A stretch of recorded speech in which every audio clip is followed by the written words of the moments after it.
Bom dia, meus queridos irmãos. Estamos aqui para mais um estudo bíblico na manhã deste domingo, dia que o Senhor nos dá, e eu espero que todos estejam muito bem, sob a proteção do nosso Deus. E agora, quando paramos um pouquinho aquilo que estamos fazendo para nos concentrar naquilo que Deus tem para nos dizer, a nossa oração nesse momento é que Deus nos assista com a sua graça, é que Deus nos abençoe e que através do estudo que vamos fazer agora, Deus esteja nos abençoando, nos alimentando, nos fortalecendo, não somente a nós individualmente, mas a igreja como um todo, como corpo de Cristo, né? Eu quero chamar a sua atenção para a leitura que nós vamos fazer no livro de Neemias. Então, você que está aí na sua casa, você já pode abrir a sua Bíblia no livro de Neemias.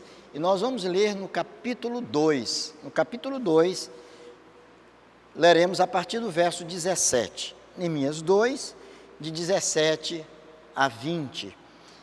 Nos diz o seguinte, a palavra de Deus. Então lhes disse: estais vendo a miséria em que estamos, Jerusalém assolada e as suas portas queimadas. Vinde, pois, reedifiquemos os muros de Jerusalém e deixemos de ser opróbrio. E lhes declarei como a boa mão do meu Deus estivera comigo, e também as palavras que o rei me falara. Então disseram: disponhamo-nos e edifiquemos. E fortaleceram as mãos para a boa obra. Porém, Sambalate, o horonita, e Tobias, o servo amonita, e Gesem, o arábio, quando o souberam, zombaram de nós e nos desprezaram e disseram: que é isso que fazeis? Quereis rebelar-vos contra o rei? Então lhes respondi: o Deus dos céus é quem nos dará bom êxito. Nós, seus servos, nos disporemos e reedificaremos. Vós, todavia, não tendes parte, nem direito, nem memorial em Jerusalém. Nós vamos fazer uma breve oração, vamos falar com o Senhor nosso Deus, vamos pedir a Ele que nos oriente, que abra a nossa mente, o nosso coração, para que compreendamos a sua palavra. Que Deus nos dê graça, a fim de que, fortalecidos na palavra do Senhor, possamos prosseguir na nossa caminhada como povo de Deus. Oremos, portanto. Santo Deus, nosso Pai, nós te louvamos e nós te agradecemos por este novo dia que o Senhor nos dá. Louvamos-te pela tua palavra, pela alegria e pelo privilégio que temos de tê-la em nossas mãos. Pedimos ao Senhor que nos ajude a compreendê-la, que nos ajude a obedecê-la, a guardá-la em nossos corações. Usa de misericórdia para conosco, Senhor. Abençoa, Deus, a todos os meus irmãos, aqueles que nos acompanham neste momento. Que todos eles e eu, que todos nós sejamos edificados e abençoados pelo Senhor. Oramos no nome amado de Jesus. Amém. Meus queridos, temos pensado muito na caminhada da igreja. Igreja, na verdade, é o povo de Deus. E enquanto povo de Deus, nós não podemos pensar nele a partir tão somente do Novo Testamento, especificamente a partir da descida do Espírito Santo. Quando pensamos em povo de Deus, pensamos nesse povo que existe a partir deste momento, não é, no Novo Testamento, mas também pensamos neste povo para trás, aqueles que antecederam a chegada de Cristo. Eles, igualmente a nós, eram sustentados pela fé, e era essa fé que os fazia caminhar e avançar na jornada que Deus havia confiado a eles. O grande problema é quando nós pensamos realmente na igreja, e, portanto, quando pensamos no povo de Deus, pensamos nos grandes desafios que Deus tem confiado a nós como igreja do Senhor Jesus. Na verdade, ser igreja não é nada fácil. Há muitas lutas, há dificuldades pelo caminho, e nós precisamos estar muito atentos àquilo que Deus, de fato, tem para nós na sua palavra, a fim de que fielmente possamos cumprir a nossa missão como povo de Deus, que possamos ser igreja verdadeiramente. Não simplesmente sermos pessoas que frequentam a igreja, pessoas que vêm à igreja tão somente, mas que possamos ser a própria igreja, que possamos ser corpo do Senhor, que possamos ser família da fé e que possamos cumprir cabalmente e fielmente os propósitos de Deus para nós enquanto povo do Senhor. E quando pensamos na igreja, como eu disse, pensamos no povo que esteve lá no Antigo Testamento. E queremos fazer aqui um breve estudo nessa história que envolve a vida desse personagem bíblico tão conhecido, que é a vida de Neemias, especificamente falando sobre o grande desafio que ele teve de reconstruir os muros de Jerusalém, de recolocar as portas da cidade, e também de, através de tudo isso, fazer com que o povo pudesse compreender a sua verdadeira missão e o propósito que Deus tinha para eles enquanto povo de Deus. A história de Neemias aqui, ela vai começar não propriamente no capítulo 2, é claro, mas no capítulo 1, quando Neemias estava tranquilo, não é? Ele era copeiro do rei, morava no palácio, era um homem de confiança do rei. E ali ele recebe a visita dos seus irmãos. E ele pergunta a eles como estava o seu povo, como estava o povo em Jerusalém, esse povo que tinha sido levado cativo para a Babilônia, e esse povo que depois, retornando para Jerusalém, estava ali e se estabelecendo novamente como aquele povo a quem Deus então amava, um povo que deveria caminhar em obediência à palavra do Senhor. E ele pergunta então, e a informação que ele tem não foi dada boa. Disseram a ele que o povo estava em verdadeira miséria, que os muros tinham sido totalmente derribados, que as portas tinham sido queimadas a fogo, e como eu falei, o povo estava vivendo, na verdade, em momentos de grande dificuldade. Aquilo foi algo terrível, aquilo machucou profundamente o coração de Neemias, e ele se entristece, ele se abate, e ele vai fazer aqui aquilo que todo homem temente a Deus deve fazer no momento de dificuldade. Ele vai buscar ao Senhor em oração. E ele clama a Deus, e ele pede a Deus que abençoe o seu povo, e ele pede a Deus que o abençoe.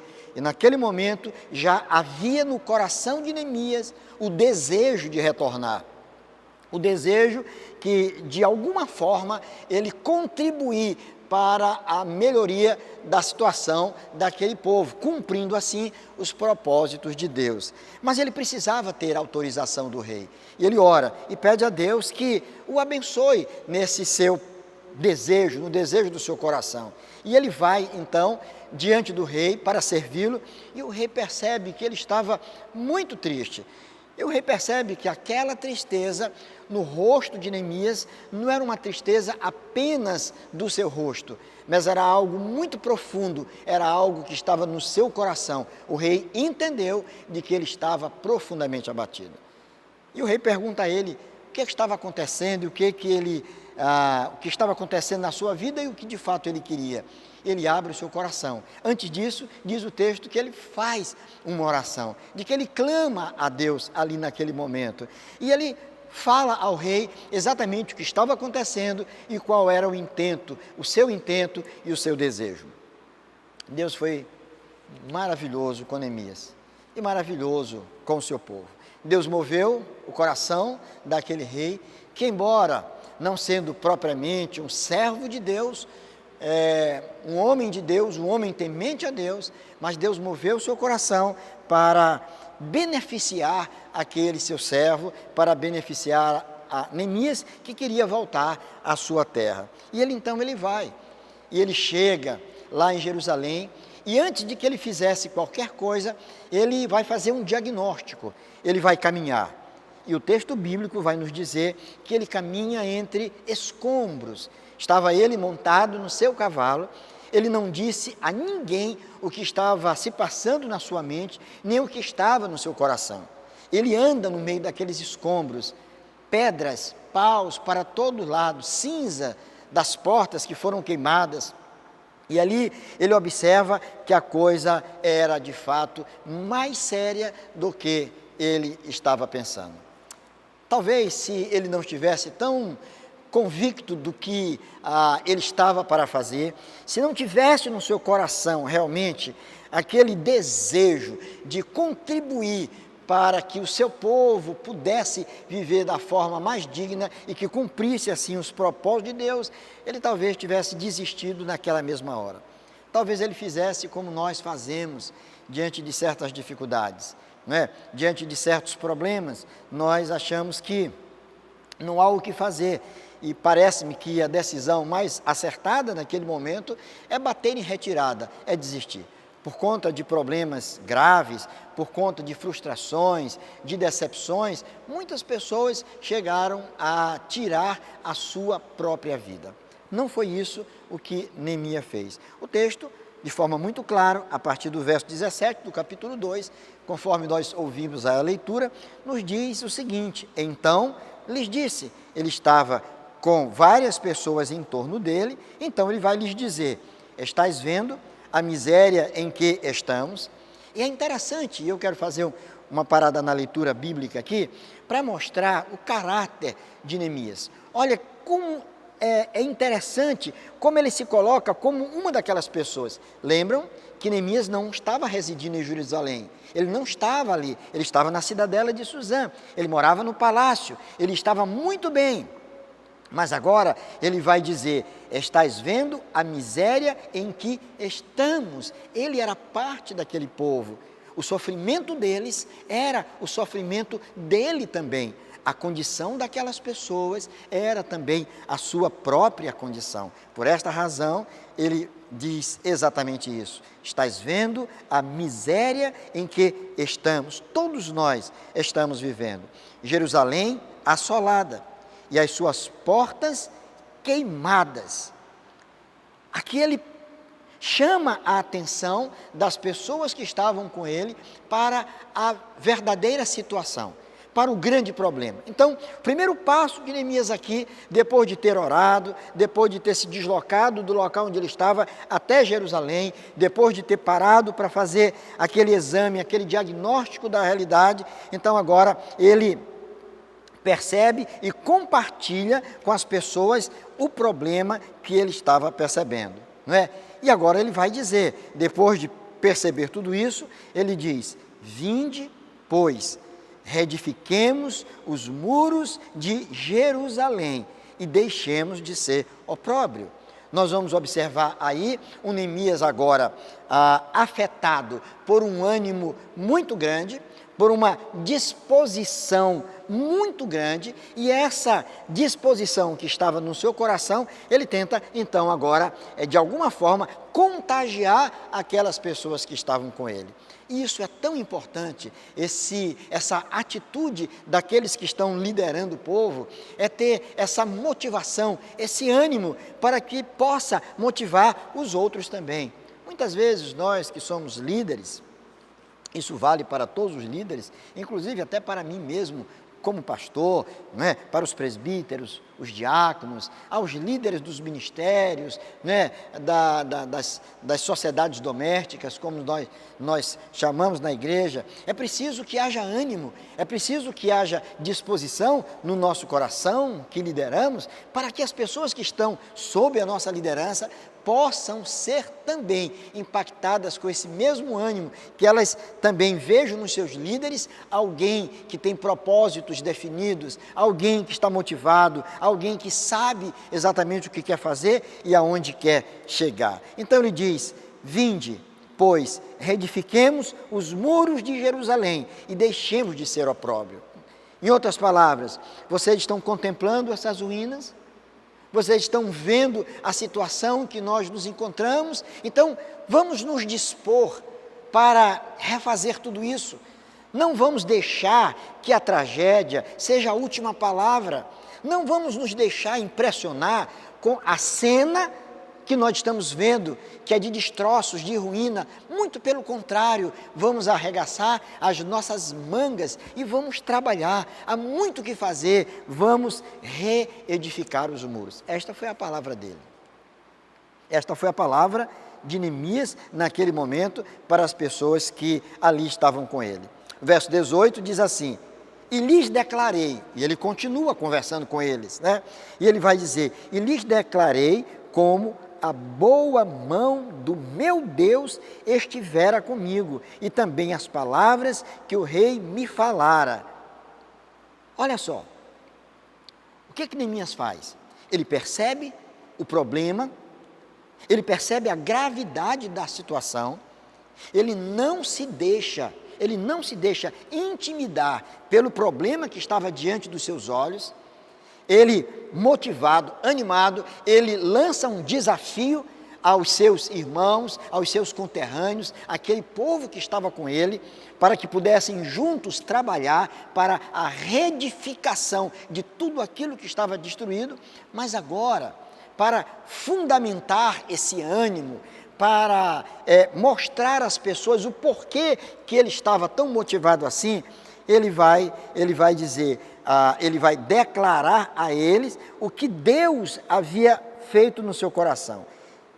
E lhes declarei como a boa mão do meu Deus estivera comigo. Ele vai mostrar àquelas pessoas que ele não estava sozinho naquilo, de que desde o primeiro momento em que ele teve a informação que a situação era difícil, então Deus esteve com ele, de tal maneira que moveu até mesmo o coração daquele rei que não temia o Senhor.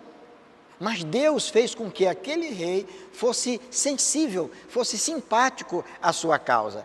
Neemias estava convicto de que aquela empreitada não era uma empreitada meramente humana, de que aquilo que ele estava para fazer não era alguma coisa simplesmente que dependia da sua capacidade administrativa, não era algo que dependia da sua inteligência, não era algo que dependia das suas forças, não, mas era algo que contava com a ajuda de Deus. Ele sabia que Deus estava naquilo.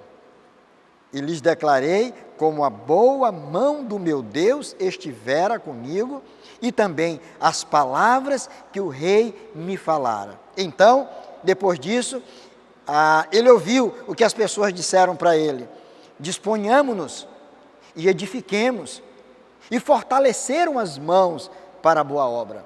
Depois que Neemias então fala, parece-me que aquelas palavras de Neemias e o testemunho que ele deu acerca do que Deus fizera com ele, de alguma forma, moveu o coração das pessoas que estavam ali. E elas foram também animadas no Senhor. Assim como Neemias foi animado, aquelas pessoas também foram tomadas de um ânimo. E agora elas se levantam e dizem: disponhamos-nos e edifiquemos, e fortaleceram as mãos para a boa obra. Interessante. A história está muito bem até aqui. Tudo estava muito bom. O que é que nós temos aqui? Nós temos um líder consciente do que tinha que fazer. Nós temos um líder extremamente motivado e disposto para o trabalho. Nós vamos encontrar pessoas que ouviram o seu líder atentamente, e nós vamos encontrar pessoas, assim como o seu líder, dispostas a fazer a obra do Senhor, dispostas a pôr as mãos na massa, dispostas a servirem a Deus com fidelidade, com disposição. Então pronto, era uma equação perfeita, estava tudo bem. Um líder motivado, líderes motivados, então agora era tão somente sair e fazer a obra de Deus. Nós vamos encontrar no verso 19 algo que a gente pensa: por que isso está aí? Por que tinha que ser assim? Olha lá, verso 19 diz assim: porém, Sambalate, o horonita, e Tobias, o servo amonita, e Gesem, o arábio, quando o souberam, zombaram de nós e nos desprezaram e disseram: que é isso que fazeis? Quereis rebelar-vos contra o rei? Então vejam que naquele contexto de alegria, naquele contexto de disposição, de ânimo para o trabalho, quando tudo parecia que estava muito bem, eis que surge um grande problema. E parece-me que as coisas, na verdade, na vida, elas são meio que assim, não é verdade? Às vezes nós estamos tão felizes, está tudo indo tão bem nas nossas vidas, na nossa família, na própria igreja, e de repente, eis que surge como que do nada, eis que surge um problema, eis que surge um obstáculo. E muitas vezes nós nos deixamos abater por conta desse obstáculo, não é? Nós entendemos que a caminhada sempre é muito mais fácil quando não se tem obstáculos pela frente.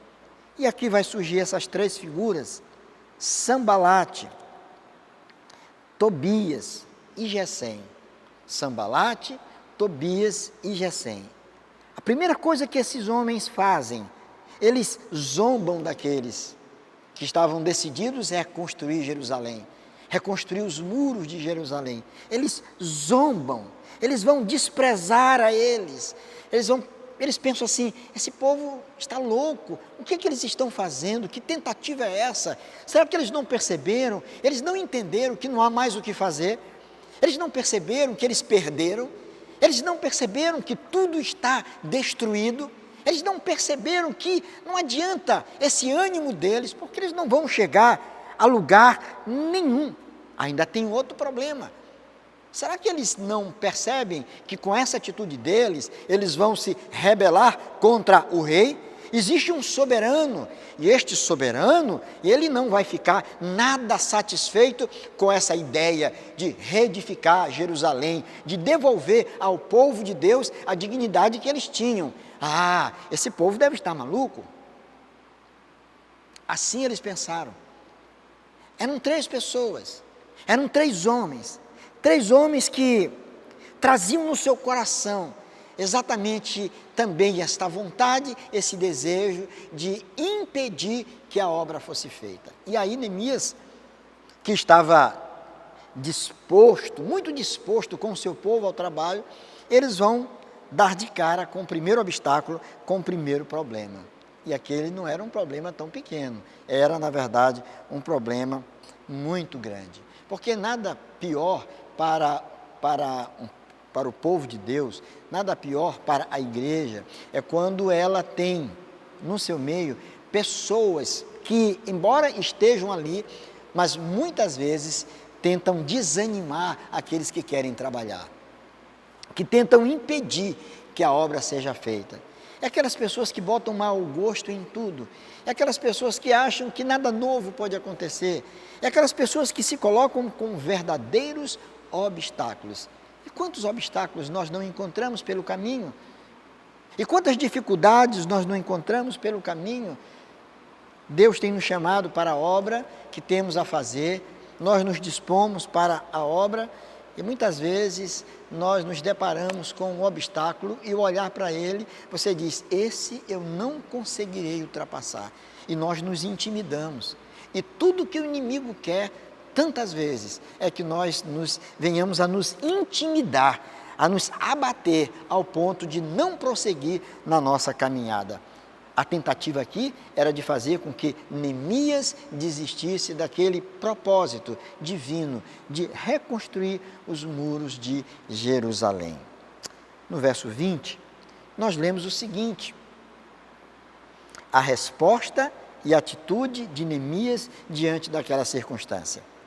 Então, lhes respondi. Então agora, diante daquilo que falaram aqueles três homens, Neemias vai responder a eles. E ele diz assim: o Deus dos céus é quem nos dará bom êxito.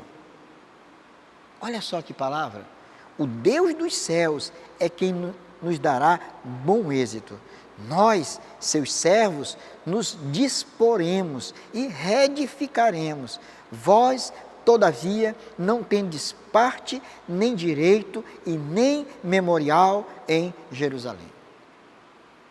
Então aqui nós vamos ver, de forma muito clara, para Neemias, aquelas pessoas que estavam se levantando como obstáculos para que a obra de Deus pudesse ser feita, estas pessoas não pertenciam àqueles que se afirmavam e que eram povo de Deus naquele momento.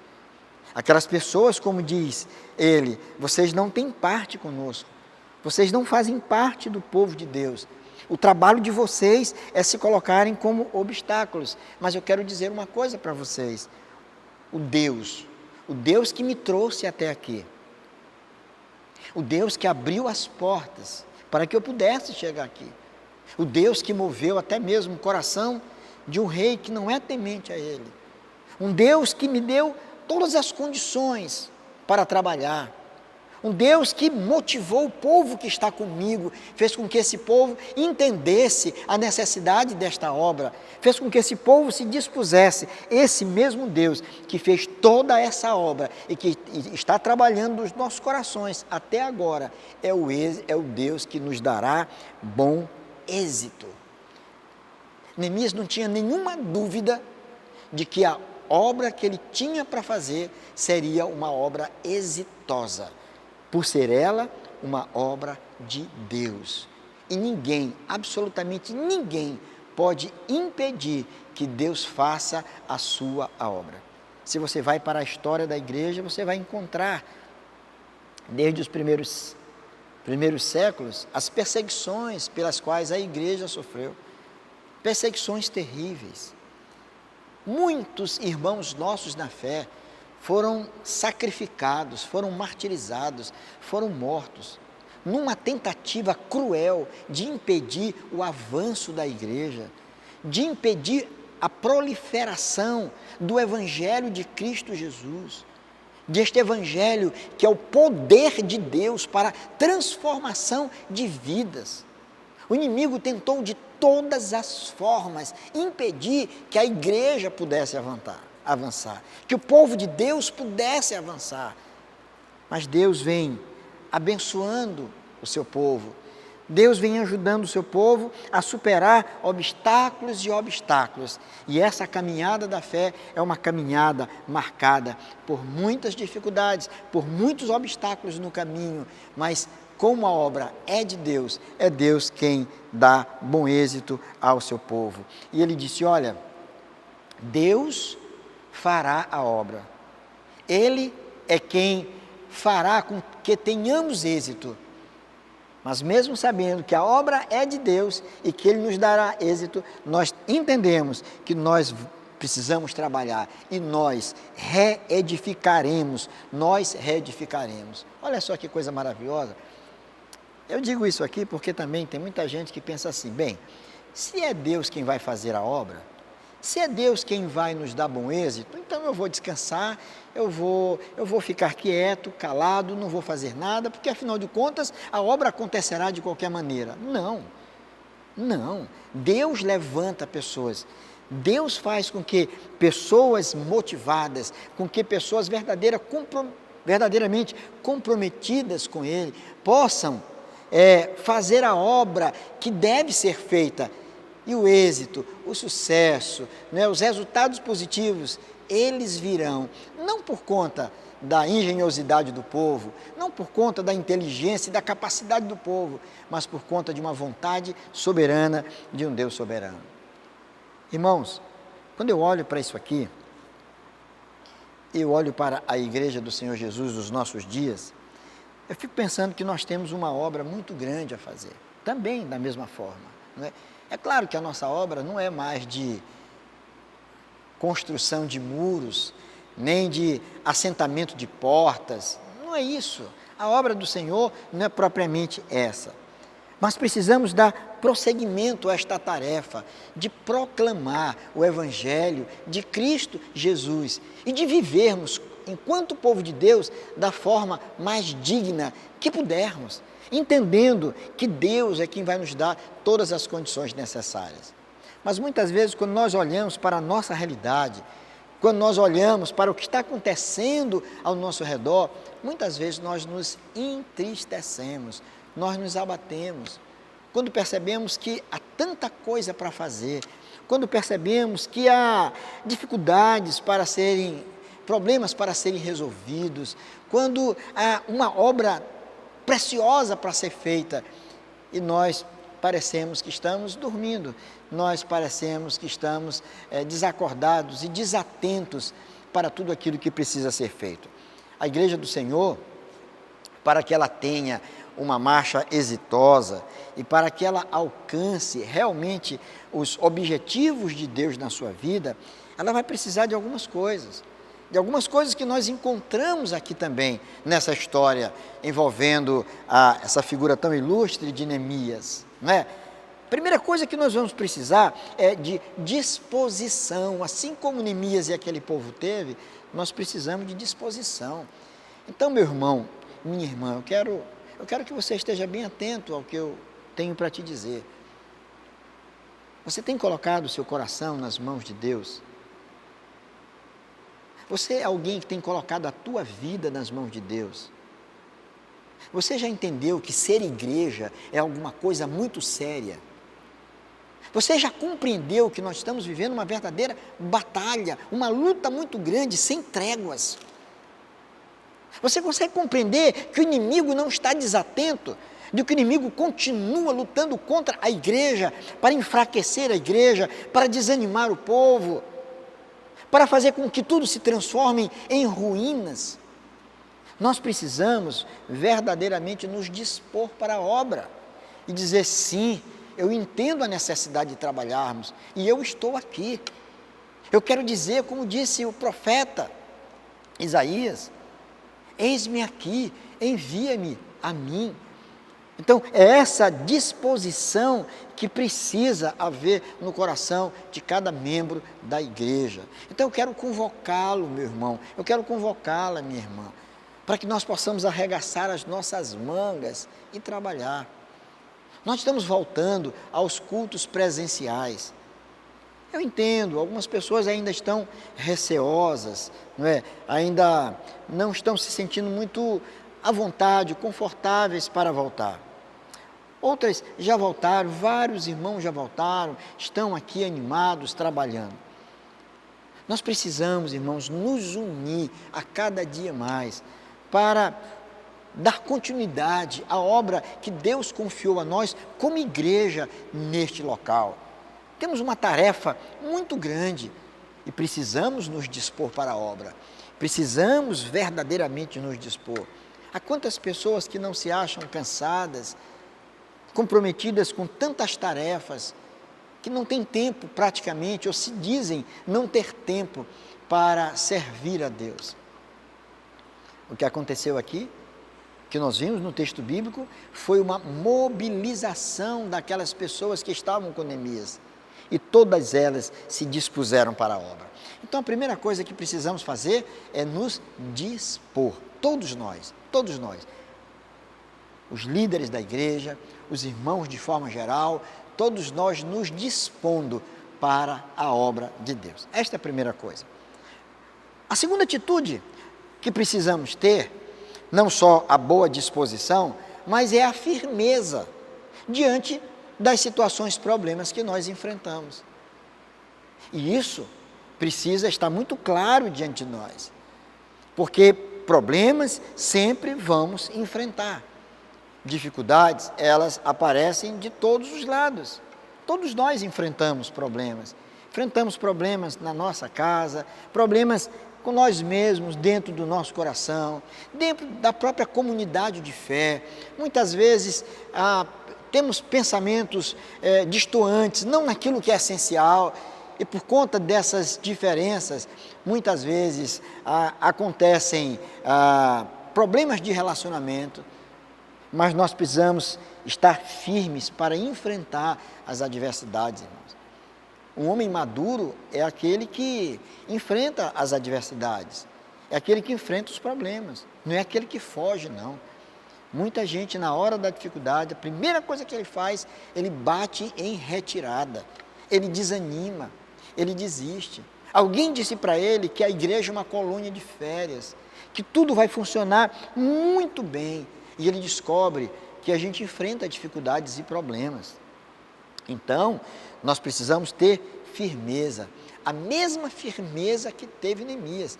E essa firmeza fez com que ele enfrentasse aquela adversidade.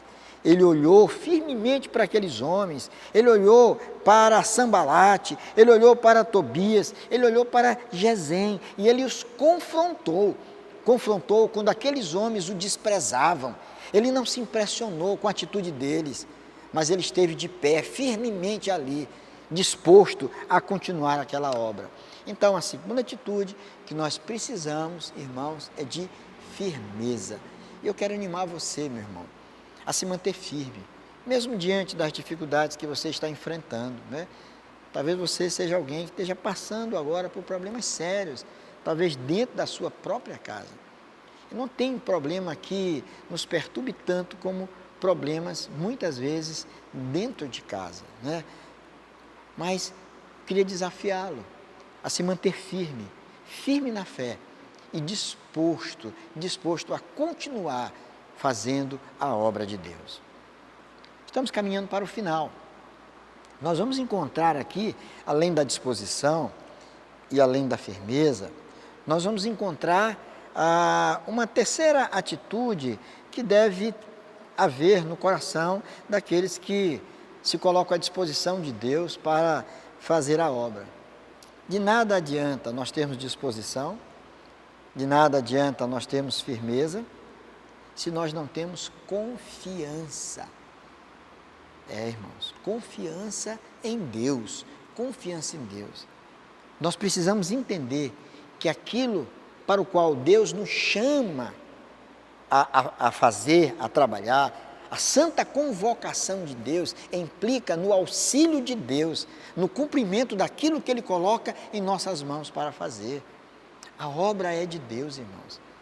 E é Deus que nos abençoa, nos favorece com todas as condições. Precisamos ter essa certeza de que não estamos sozinhos. Neemias enfrentou a adversidade olhando para trás. Ele enfrentou a adversidade olhando para aquilo que Deus tinha feito para ele lá atrás.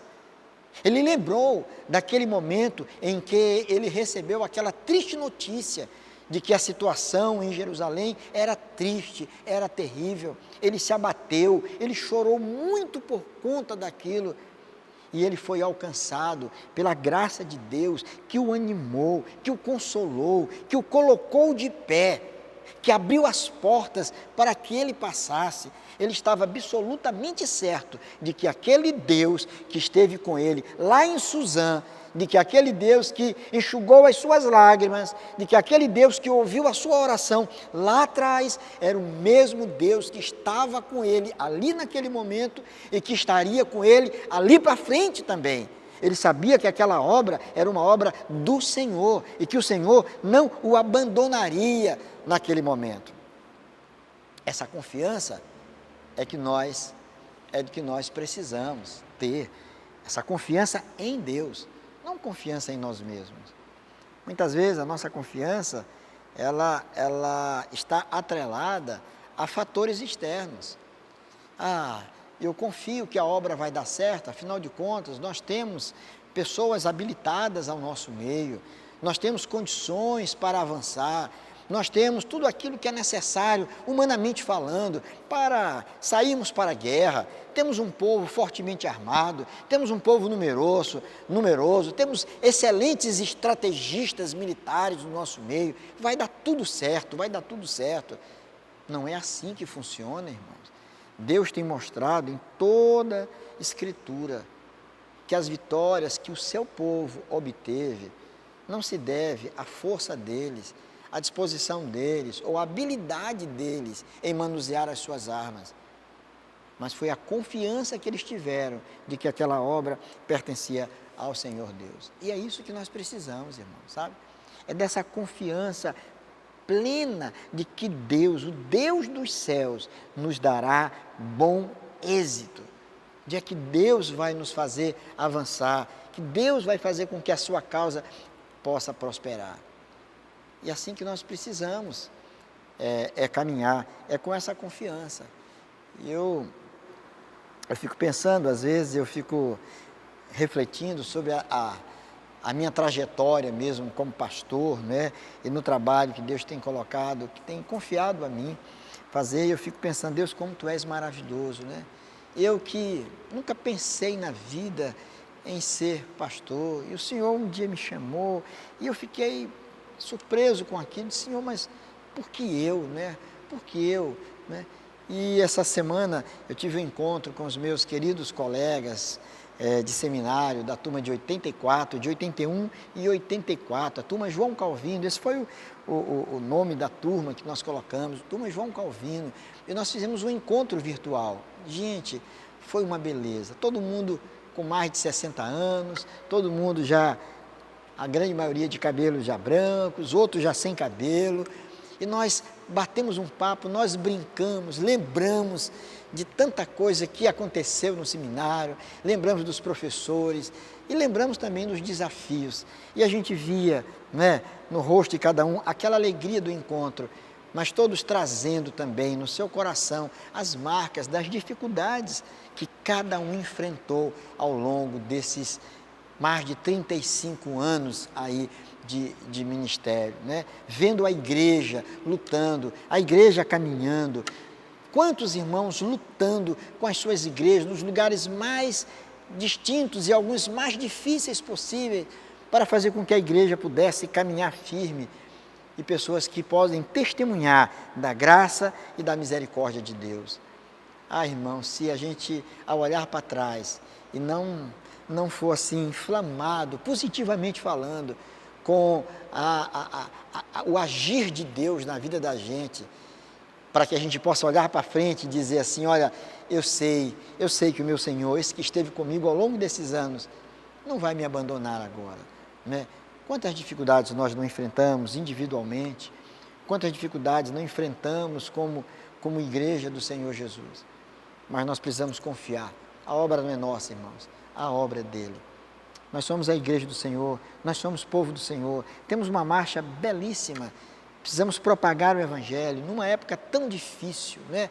Numa época tão difícil, a gente observa como a humanidade está caminhando e a gente precisa chegar junto dessa nossa geração para dizer que há uma esperança, que essa esperança é Jesus, né? Que Deus preservou este povo, Deus trabalhou no meio daquele povo, exatamente para que o Senhor Jesus pudesse vir ao mundo, não é? Para que Ele pudesse dar a sua vida por nós, para que Ele pudesse transformar as nossas vidas e, em nos transformando, fazer de nós instrumentos da sua graça.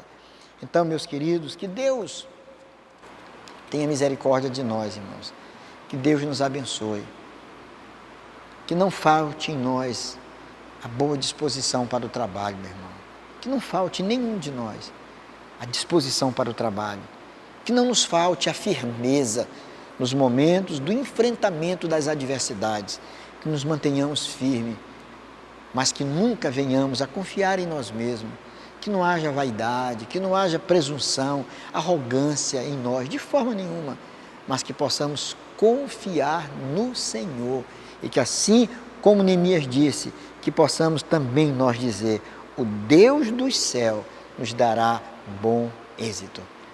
Creia nisso, irmãos, e aplique isso à sua vida em particular.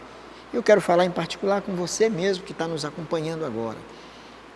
Sim, talvez você seja alguém que esteja passando por essas lutas e dificuldades.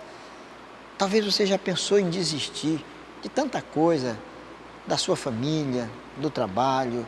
Você já pensou em desistir, quem sabe até da própria vida, Você, quem sabe, já passou na sua cabeça em algum momento, dar cabo da sua própria vida, por perceber a situação trágica, as ruínas em que a sua família, a sua vida estava.